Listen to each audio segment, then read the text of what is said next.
Tamam, bunu da giy.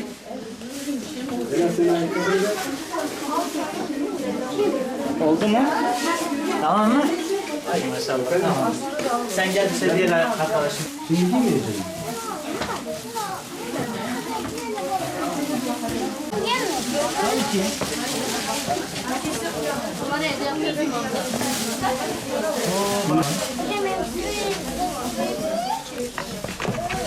Oo, çok güzel oldu.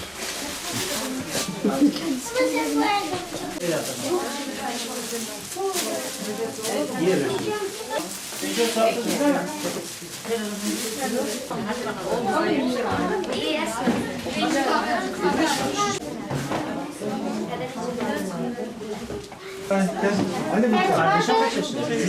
Hocam iki yaş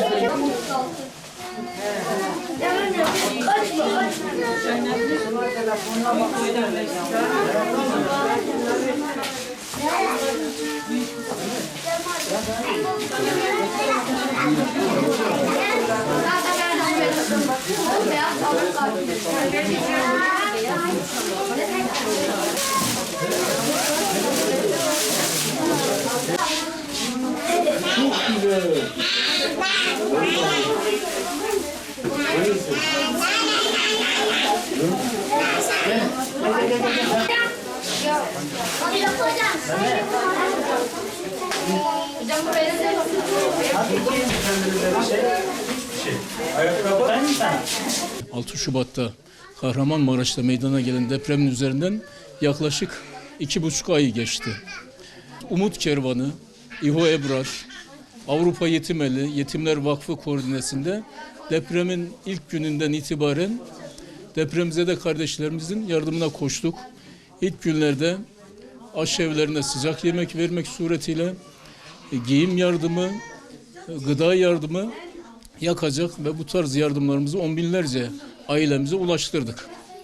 Bugün ise bayram öncesi olması itibariyle başta depremzede yetim kardeşlerimize olmak üzere depremzede küçüklerimize bayramda ihtiyaç duyacakları ayakkabı olmak üzere işte alt üst giyim tarzında bu yardımlarımızı yapacağız. Depremin acısıyla en çok sarsılan küçük kardeşlerimizdir. Onların bayrama mutlu olarak girmesi bizleri de mutlu edecektir. Bu vesileyle hayırseverlerimizin yaptıkları bu desteklerden dolayı teşekkür ediyoruz. Bu zor günleri inşallah bu şekilde dayanışma içerisinde atlatacağız. Daha güzel günlere ulaşacağız inşallah. Depremin acısını dindirmek için ta depremin ilk günden itibaren bütün desteklerini verdiler. Bu vesileyle bütün hayırseverlerimize, kardeş kuruluşlarımıza teşekkür ediyoruz. Allah hepsinden razı olsun.